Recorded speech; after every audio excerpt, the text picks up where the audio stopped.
Awesome. So for As long as, everybody coming in, I am Charmon. I'm the president of the Ethical Network of San Antonio. And we are doing an ethical chat with Katie Pruett of Ethical Style Journal. So Katie, go ahead and tell us about who you are and what ESJ is. oh man, okay. So I always get, this is the weirdest thing to talk about yourself. It's always like, who am I? I'm still figuring that out. I'm lit. I'll say that I'm lit today. Um, I'm feeling lit. Um, so I think the important thing I want to like share with folks is like how my journey started. I just started out maybe 5 or 6 years ago, kind of like with an awareness of how wasteful and toxic and exploitative the fashion industry was, and kind of wanted to like make a change. And so I started researching like what that would be, like where would I shop and who I would shop with, and I didn't know any of these things. Like, I mean, obviously some of us grew up thrifting, but to have a brand that does things um, where they're not constantly producing, garments like around the clock, like crazy people, and overconsumption and all of that. It was just really difficult for me to find brands that were doing things the opposite, and just being more intentional about how they produced their garments and who they worked with. And so because I was struggling to find smaller, I guess, sustainable brands, I thought maybe I should start a blog about this, because if I'm looking into this, other people have to be also. And so, you remember my journey started out with Share Brands and where you could shop, and it was a very small list to begin with. And it's interesting because a lot has changed since then in terms of how I would define, what is ethical and sustainable. And I think everybody's having those conversations, and it is something because it's an industry that isn't like without any real set kind of like set definition or set standards. It's different for every brand. But I still feel like there was a need for it. There was a need for people to know, how they, not only how they could shop and participate in fashion in a healthier way, but also how they could support like small makers. Cause that's a big part of it. And so, yeah, and I did the blogging thing for a year, and then I don't know, I just thought this needs to be a magazine, because there was no fashion magazines that were focused on this specifically, the ethics in fashion, what sustainability looks like, how we exploit people and animals and resources for profit, and so but also without compromising style. Because that was another thing in the beginning. It's like it was this idea if you were doing sustainable fashion that it looked one way, and we still combat that now with colors and prints, and sometimes seeing across the board brands having similar style aesthetics. But it's evolved too in that way. But I just wanted to be able to show people what it would look like, and also have very clear, conscious stories and messages behind the fashion as well. So that's who ESJ is, and I'm so happy we have. Here, I'll show y'all. This was the last issue we did. It was, yeah. And oh, Lisa's here. Lisa actually did this cover shot for us of Amia, who's one of my favorite artists and musicians. So yeah, that's who we are. Awesome. Who I am. I don't know. You said we. Well, it's, like ESJ is all of us in the sense, it is all of our journeys as we're all trying to figure out what sustainable is to us and what that looks like and how we fit into this space. Right. And it's funny because I just did an interview this past weekend talking about the broad range of what sustainability means to everybody. Mm-hmm. And she was she was like, well, that's a problem. And I was like, it can be a problem that there's so many definitions. Right. But at the same time, I feel like it's this like beautiful thing that everybody has a chance to fit in somewhere. Right. Right. What's important to you. Right. And so one thing that you mentioned kind of in your little speech that not everybody mentioned is the animal aspect of it. Mm-hmm. And you had started ESJ out as this, not just sustainable, but also vegan. Right. In that sense. Mm-hmm. Like why do you want to talk about that and why you went in that direction?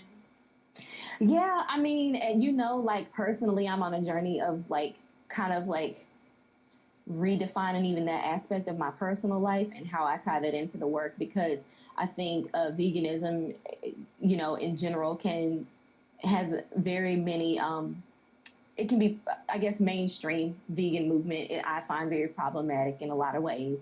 I find it to be very almost has an elitist tone to it. And I, although I have had maintained a vegan diet for the past 8 years or so, and have tried to, as much as possible, buy products that don't contain animal products. It's very important to highlight that's an industry that still needs a lot of work, or a space within the industry that still needs a lot of work. And even though I still do my best to feature vegan brands. And I think like 95% of everything we've ever featured has been products that don't contain, leather or, other animal byproducts. But I remember getting a message a few years ago about, I don't see vegan in your hashtags anymore, and I'm not sure if I want to support this magazine. And I thought that was kind of absurd, because while I am very passionate about, animal exploitation, and that's something that should not be happening for fashion, I also feel like there's other aspects of this movement that are equally important. And if you're hung up on a hashtag, then maybe you're not, who I would want to be. Right. I mean, I'm just being honest. But the thing is we featured a wedding gown when we did our very first bridal editorial. I think that was, I don't even remember. I think it was 2017 maybe. And it was a 1960s gown. It was beautiful, and it had silk in it. What am I supposed to do? What are we supposed to do about that? It's vintage. So, and people really get hung up on that kind of thing. And so, aside from that, like within food, fashion, like veganism is something that I feel like we can afford to be a little more critical of how we approach it, the messaging we use. I still am, like I said, very committed to maintaining some aspect of that. I'm just not this person that's like super critical of people who don't have like you and I had a conversation a few years ago about artisans working with leather. While the leather, industry is very toxic and harmful and terrible, and there's lots of improvements that need to be made, there are artisans that's what they have access to. And so I feel like sometimes there's this tone of, just like with everything else, where we have this like kind of almost this, we're attacking the people who, first of all, aren't really responsible for creating these huge issues that we see attached to the industry to begin with. They're people this is their survival. And so that is problematic for me as well. So yes, we're still, as close to vegan as possible, but I don't really refer to us as a vegan fashion magazine anymore because of those issues. And I'm still kind of examining how I want to approach that. Right. And so I know this is a conversation we've had a lot, as far as, in a sense, like, policing sustainability, and, other people are, basically in a white supremacist lens, right, defining what sustainability means, when specifically BIPOC, specifically, Black communities have been at this for a while. And right. I remember when you first introduced me to it, was like, oh, there's this term for this thing that I've been doing like all the time. Yeah. So, and I'm like, I always thought that was really interesting, and that's something that you are now bringing to ESJ, into the platform, and you have had several articles about that. Tell us a little bit about that and the direction you're going as far as like cultural sustainability and decolonizing fashion and those aspects. Well, like you said, like it took me a minute also to kind of realize, like, wait a minute, there's a whole other part of sustainability that, like, I know that isn't being marketed or presented in the greater sustainable fashion space. It is growing up as a Black person and having always been sustainable as a way of life, survival. I always tell people, like, even the thing of like growing up, everybody had that daddy that's like, turn off them lights. Yes. You're not using them lights. Like, turn off the water. You don't need to. We reuse bags. We don't throw anything away. There's like, we don't waste anything because we couldn't afford to. And that is, I think, I can only speak for like Black folks here in America. That is something that we have always done. We've always had to do that, and that those kinds of conversations weren't, being had enough. I feel like in the space, there's certainly people who've been having them longer than maybe say I have, and people who've been doing this longer than I have. But I just realized I needed to, as somebody who doesn't come from an affluent, family, as someone who grew up in, I don't know, lower, I don't know how you want to say it, like socioeconomic neighborhood or whatever in Dallas, Texas.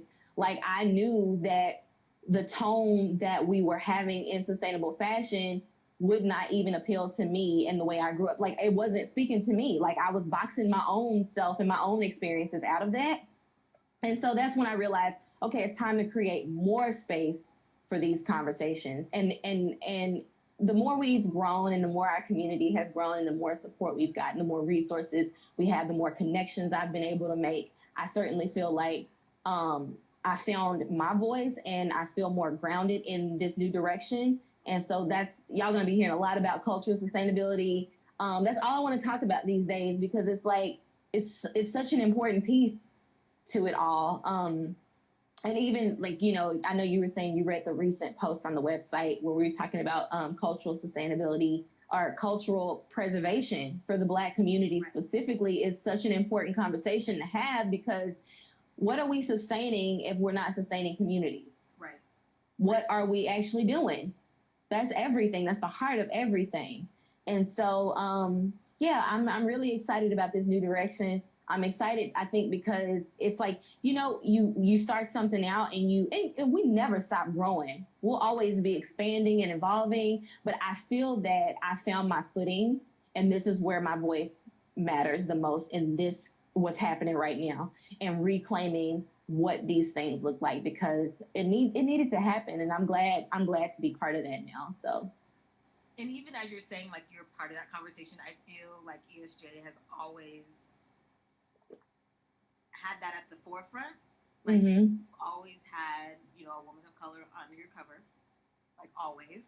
And it's something that's always kind of been important because that hasn't been seen, and regardless of the fact that, sustainability is basically coming out of these communities. Right. They've been completely washed out of it. Right. And so I think I always admired you for like putting Black women front and center, or just women of color in general. And I was like, yeah, it's important. Like, and that's the thing is, like, visuals are so important. Like, it carries so much weight.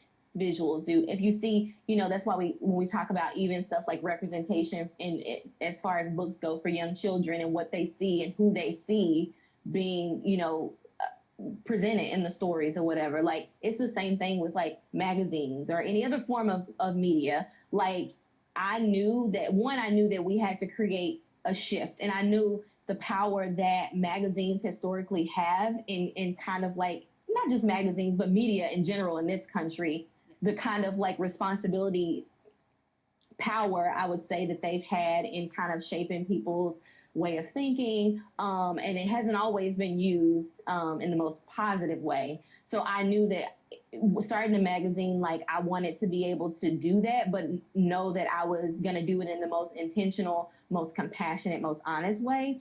And having a not just a Black woman, but specifically, because, I'm very vocal about colorism, but specifically a darker skinned Black woman be on the cover of our magazine that was attached to ethical and sustainable fashion in a time where we weren't like what we see now is new-ish. Like, we weren't visible in the space 5 years ago. And so to do that, for me, I thought that was the most important thing. Like, and we didn't even need to say anything about it, but just seeing people see that image and have it like attached to this kind of movement, for me, was like impactful. And I do think we kind of like set a tone and set the stage for where we want to go from there. So thank you for saying that.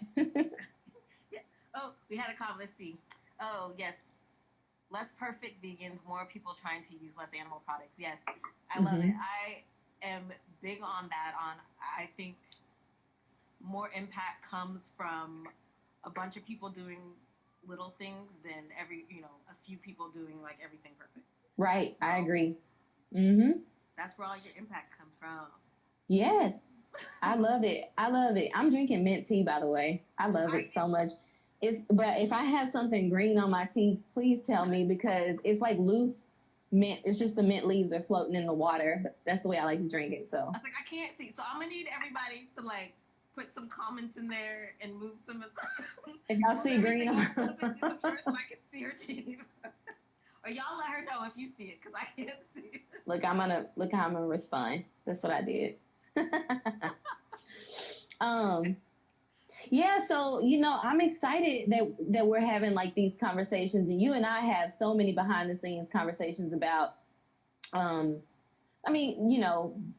just specifically Black women, Indigenous women, other women of color, being represented in this space is so important, because look who Lisa's laughing at me with my. Everybody's laughing, but they commented in the comments. That's what they're doing. Nice. So thank you. Thank y'all. Because when you think about the big part of fashion in this way is to help combat some of the negative impacts of the fashion industry has on the environment. But how do you talk about create solutions and policies for, combating climate change and other type of environmental issues without the people who are most affected by it? Right. How does that work? Right. So it's important that, Black and Indigenous communities are part of the conversation, and not just part of the conversation, but leading the conversation. Yes. And at the center of it, because our communities, again, have always understood the land, have a relationship with the land that, most people, colonizers, sorry, young, this is the truth today, I'm not supposed to edit myself, don't understand the way that we do. And so there's no solutions really without our voices at front and center. Absolutely. And that's the same thing in fashion. Because it's interconnected. So there's no solutions, there's no progress without our voices. Yes. And so that's something that we got to keep pushing for, because even now we still have some issues. And, Sharma, you and I always talk about colorism, because I was going through some like brands the other day, when I want to shop a brand, I go look at their Instagram. I just want to see because that tells you a lot. Exactly. At least it tells you a lot about how they. Yes, it does. It tells you pretty much everything you want to know. So I go and I scroll. And of course, a lot of them more recently have, Black models or, a person of color on there. But, and then you have those that you can see where it started at the height of, this newer height of Black Lives Matter. Or at the heightened part of this. What I'm trying to say is that you can see that it started over the summer or earlier, at the last part of spring. And then you go past that and it was like nothing but white folks. And that's a little cringy for me. But even still, what I was noticing too, is I see like, it's still the tokenist kind of approach. Like, oh, look, I have a Black model, but it's still like a very like fair skin, Black person, just for instance, with, soft curls, and some of almost like racially ambiguous. And that is a problem as well, because that's also feeding into this thing of these kind of like Eurocentric beauty standards and who gets to have access to what. Like, that's perpetuating those things. And so I have an issue with that, and I'm gonna start talking more about it because I see it so much. And I know they're like, I have Black models, and it's just like, Yeah, but you don't even understand the importance of colorism and texturism and featureism historically, and how, you know, those things play into what we consider beautiful and what we consider to be marketable. And so I have an issue. I don't know if this person is Black. Like, I can't tell. And I know that sound, I'm not trying to, I don't need to explain this, but it's not about being divisive. It's about being real and accepting like what, you know, what the reality of is in society on a day-to-day basis. It's not, yeah. And so I mean, even in and of that self, they're still showing their biases, and I keep saying like implicit biases. It's just racism, plain and simple. But they're still showing that even within their, like, they recognize suddenly that they need, you know, they need to be a little more socially conscious to move on and to continue with their business, but they are still just putting up what is palatable and what's not going to offend people. And I'm like, who are you marketing to? Like, who is it that you are so afraid of offending that you can't put up someone with some darker skin? Right. Like, why is that so offensive to your customers? Right. And I think that's, you know, like you said, we have to continue to be critical of these things. We can't just be like, you know, I understand wanting to give people a little pat on the back and some cookies and give them a hug and be like, thank you, yay. Okay, but what's next? Yeah, right. We gotta keep moving forward. We can't just like stay stuck there and think we're done. It's ongoing, and I think the even the bigger struggle is knowing that the sustainable fashion industry, which is, you know, a much smaller, you know, supposedly much more conscious industry and space, is still perpetuating those same things.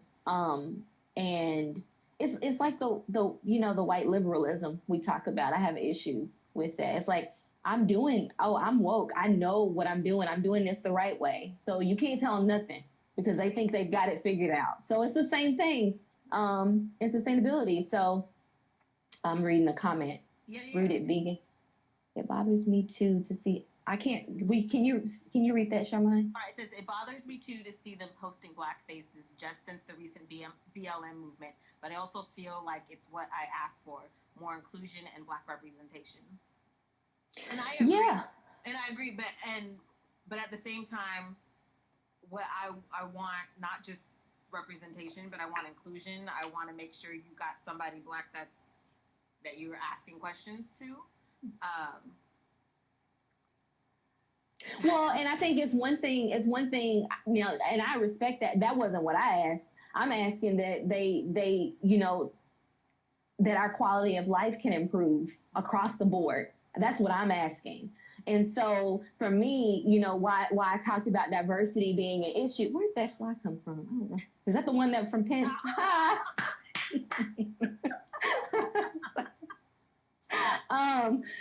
So what I want to say is that posting a photo is great if that's what, you know, you feel like, you know, you need to see, but there's no real work. If there's no real work happening beyond that, then it is literally just about aesthetic, and that becomes an issue. And that's what that's what it always is like, let's take some little cookie crumbs.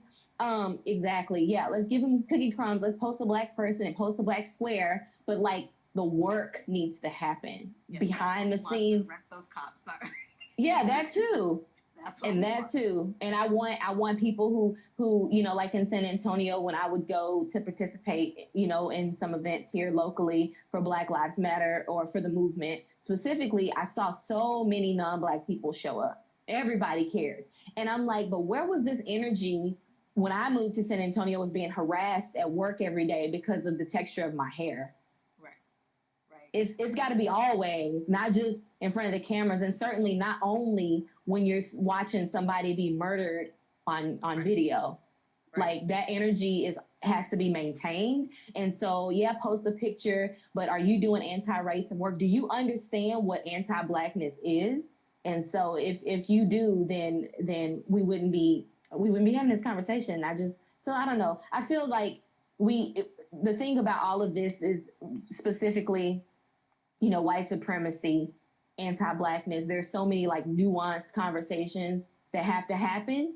And I'm here for it. And so I have carved out my little section of it all, and I'll continue to do what I feel like and not only just being critical of things, but creating space for, you know, Black women in films, Indigenous women in films, people of color to be able to contribute their knowledge and creativity to the magazine. And we need it. I feel like the world needs ESJ. And I'm not saying that just because it's mine, but I am saying it because it's mine. Promote your stuff. I will. Yeah. But I'm like, that just kind of reminds me. I know we've talked about this before. Just I'm about to make the whole world mad, Katie. Like, talking about a starting point. You know, I was like, because, you know, again, y'all, sometimes I got that call the manager energy. But I told them, I'm like, I just didn't understand, you know, all the stuff and everything that they claim to be and claim to do, or not even the website itself, but, you know, the founder, Chris Evans. I'm like, there was like no black people in this video except the people in Congress. I'm like, where are the black people that are supposedly working for you?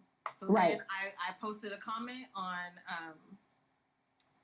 their social, I think it was on Twitter, about that. And the next thing I knew, they had a photo of a black woman as suddenly the thumbnail photo for their starting video. And I'm like, first of all, y'all didn't say anything. You didn't address anything. Y'all just stuck this photo up there like it's been up there forever. And then not to mention the woman is like sitting off to the side of the table, looking up, all smiling.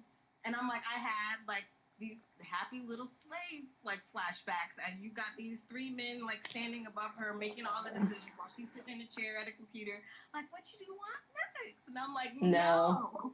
Like, that's not okay. Just like sticking up a picture with like the one black person that you got voting for. I mean, not voting, but working for you. That's not okay. You got nobody making decisions that are, you know. I'm like, that photo still makes me mad every time I see it. I'm like, yeah. It is. It's cringy, and you know that if there is and I can only imagine what this person's experience is like on a day-to-day basis, being in that space. No, there's it. Fly again. I can't see it. It's staying out the camera. It flew by just now.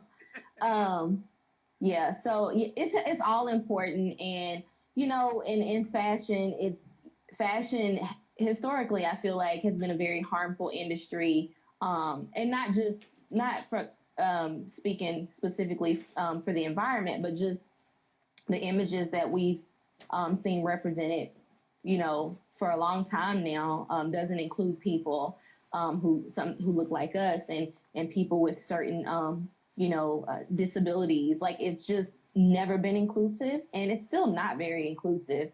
And so there's a lot to be done. And I feel like, you know, that even the people like you and I and people who work in this space who really do want to see true progress, we have a lot of work to do. We have a big responsibility to change that. And I hope that ESJ has started to kind of disrupt all of that.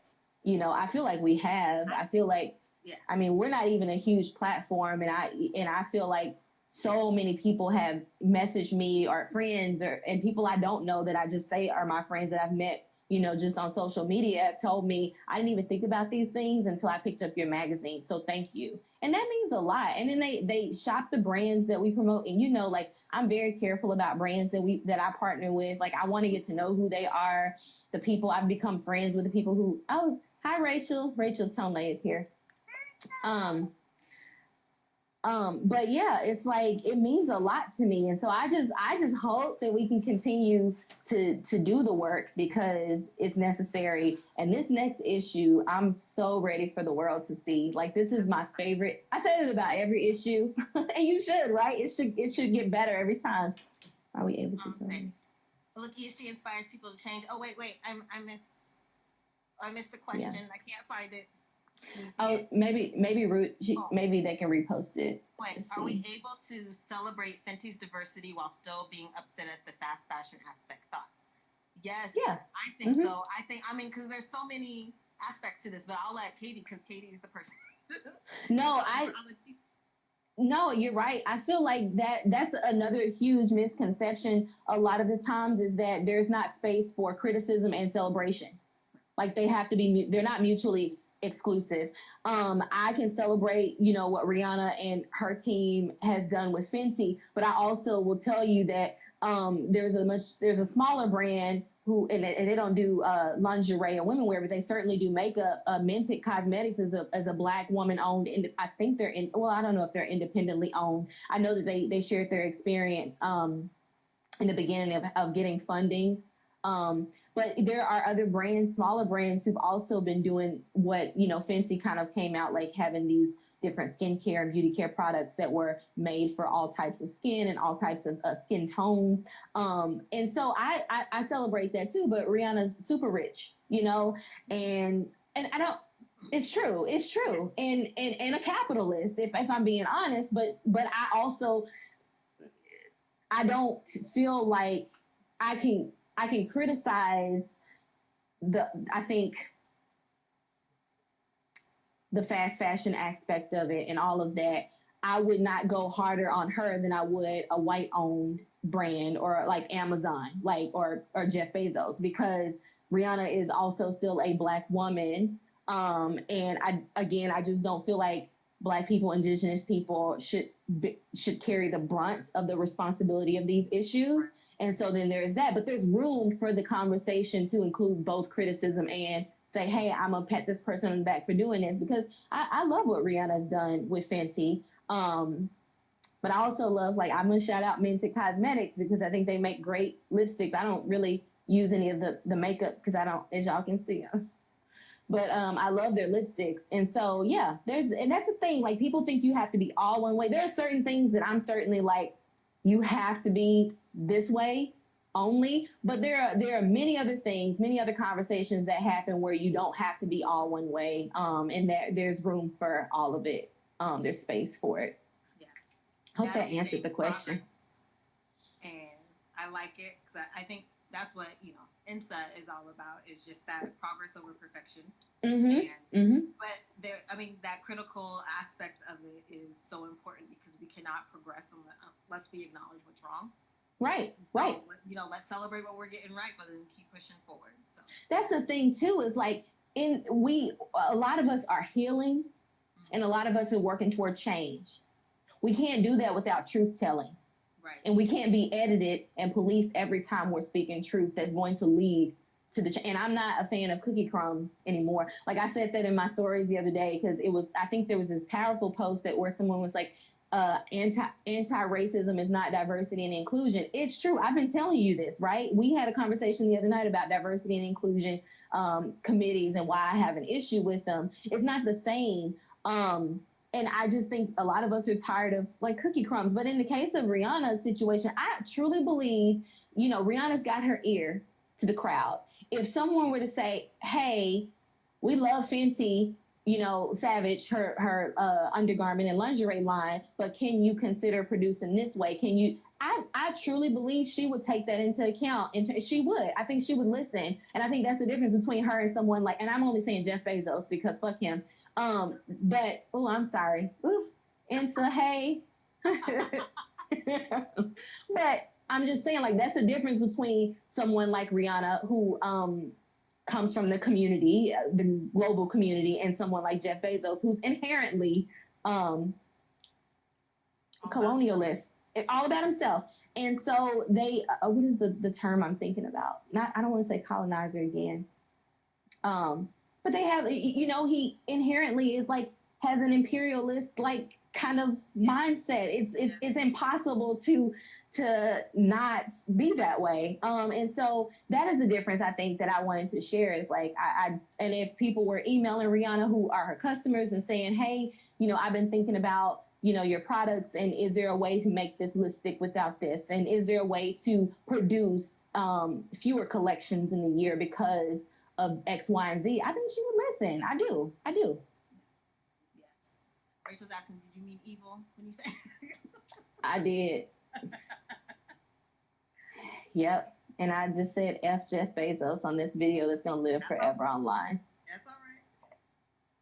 Can I put that in the title for you too? ESJ says, fuck Jeff Bezos. But no, I'm happy about, I guess we got to wrap up. We don't have a whole lot of time. Rhianna is heavy into giving back. Yes. I don't know, but I don't doubt it. Yeah, I think so. I feel like she's very intentional about everything that she does. And so, yeah. Natalie wants you to say it one more time.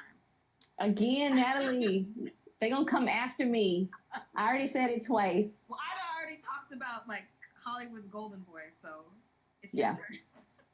You want me to say it again, Natalie? Fuck Jeff Bezos. And buy ESJ, y'all. But the new issue is beautiful. Our cover model this time was Dominique Drakeford, who I've been friends with. You and I met Dominique in person at the same time. Like, she and I have been friends on social media, via social media, for I think about a year or two before we finally met in person. We went to New York, hung out, we chopped it up. We hit it off, just naturally hit it off like really quickly and became friends. And so I was so happy to have her on the cover of this issue for so many reasons. The work she does and how, and she's been doing it for a long time. Dominique has been in this space for about, I think, 10 years, maybe, yeah, a little over 10 years now. But haven't, even coming into it, seeing, a Black woman talk about backpacking and nature, like, that exists. And I think people don't know it exists because that's not, when we talk about, gardening and nature and doing outdoorsy things, they usually don't use images of Black folks doing that. And so Dominique is somebody who's always been committed to that. So I'm so happy to have partnered with her on this issue. And she's written a beautiful piece. So I'm sorry, I was reading Hulisa's. I'll answer your question in just a second. But I was she's written a beautiful piece on remixing Black American culture and just going back to just giving due credit to fashion trends and beauty trends that we've witnessed over the last, 50 years or so. Giving credit to Black communities who are responsible for a lot of the beautiful things that you see and love. And then, I was able to come into contact with a Black femme archaeologist. Oh my gosh, this was a dream when she emailed me, or they emailed me and said, I would love to be able to do this piece for ESJ's next print issue. Y'all, like, I've never in my life met or even seen on any marketing tools, websites, anywhere, a Black femme archaeologist. So to be and have built a relationship with this person and have them write something for ESJ, kind of like focusing on the historical, like a Black historical perspective on sustainability, is so impactful. And so this issue is like packed with so much knowledge, so much creativity and love and beauty and Black joy. And I don't think there's anything else in the world that's going to look like this. I don't. I love other magazines. There are a few others, but ESJ, this issue is like the best thing. And if we never have the opportunity to produce another issue, I will be okay to walk away with that. Cause I think this is a mark. It's our mark, and I'm good with that, with this issue. So, and Hulisa asked, what can we expect? What can readers expect for the future? More of the same. Like, we're on this path of talking about reclaiming and giving space to the people who are the actual experts. And yeah, like continuing these conversations, truth telling, more I want to do more. I know we do fashion, but I don't feel like we always get the room, because it was like a lot of stuff that needs to be said over these past few years, like a lot of conversations. But I also want to enhance the visual aspect of it, because that's so fun. Fashion is beautiful. It's always been beautiful. It's an important part. It's a form of art, in my opinion, so art expression. So I would love for our readers to be able to enjoy more of that, as well as more of the stories, expanding the stories and the narratives. And then there's something else I'm working on with somebody who's on here. Natalie and I have a little project that we're working on that we're excited for our readers to get to participate in. I'll give y'all a little hint. It'll be little gift items that you'll be able to purchase. And so it's going to be some really beautiful intentional pieces added to our shop that are kind of like in alignment with issue 7. So stay tuned for that. I like it. I know I guess we can't stay on here forever as much as I want. I'm like trying to look at the time. I'm like, what time is it? We got a few. We can wrap it up. I am actually Castle is away for a few days, so I'm like, yeah, I know. It's like I'm gonna get off of here and just probably like I work, but when you have some free time, you're like, do I work? Do I sleep? What do I do? But I miss him. He just left, and I'm like, no. But since we're on here, I was gonna say if any of the other viewers here who haven't purchased a copy of ESJ would like to today, probably through tomorrow around the same time, I have a free shipping code for you. You can DM ENSA for it, or you can DM ESJ, and we'll give it to you. Just a little treat for tonight. Don't y'all like treats? Aren't you I glad you watched? I think I might add that to the comments and then make people watch. Yeah, if they want to watch, and then they can just message you to get the code when they're ready to check out, and they get free shipping. And people have been asking too, so let me just say it here for those who are watching and those who will see it later. When the actual print issue will be back, probably late November. It's a weird year to produce something like this because it's been, y'all know, it's been a lot. It's been challenging for a lot of people emotionally, physically, mentally. Like it's a lot, but we've worked hard. Like everyone who's touched it has just given 110%. And so it's going to take a little time, but the estimated arrival for the print issue is probably like November, I would say 20th. So look out for that. So you can still pre-order now because I ordered it. Yay! And this was the copy that was pre-ordered. This is yes. The one that's on pre-order right Yes, now. That's the one you ordered for pre-order. Yeah, that you did the pre-order for. So. So I guess we can wrap it up. But it's been fun. It was fun. I love it. Active audience. I love it. I love it. I love it too. So go ahead and tell everybody where they can find you, Katie. You can follow us on Instagram, like here, Ethical Style Journal. Go to the website, ethicalstylejournal.com. We have content there, some really beautiful articles on cultural sustainability. And also that's where you can pre-order issue 7, Reclaiming Space. Yeah. And just follow along because we've got some other announcements and other big things coming up for y'all too. So stay tuned. I'm always saying stay tuned, but it's because there's always something in the works. Always beauty. Sign up on the mailing list. So. Yes, definitely do that. Stay in touch with us that way because we'll be, I need to do a better job of, I know who Lisa's she's watching me right now, of getting our newsletters. And I know it's a lot, but yes, definitely sign up for updates. If you just click the link in our bio, at Ethical Style Journals, there's a link tree, and you can see all the links there from pre-order to what's new on the website to how to sign up. So, and are you on Facebook or? Yes, Facebook is Ethical Style Journal as well. Okay. And Pinterest. Pinterest is ESJ Magazine. Ooh, we've got some cool. I'm not sure, but we get some hits. People like we've got some really beautiful boards on there for home and magazines and style. So follow us there too. Could listen to you ladies all day. You're beautiful. Aw, thank you. I know. Well, we'll end it. So thank you. Don't forget, yes, if you guys DM us here at ENSA, Ethical Network of San Antonio. I was about to say Ethical Style Journal. See, there it goes.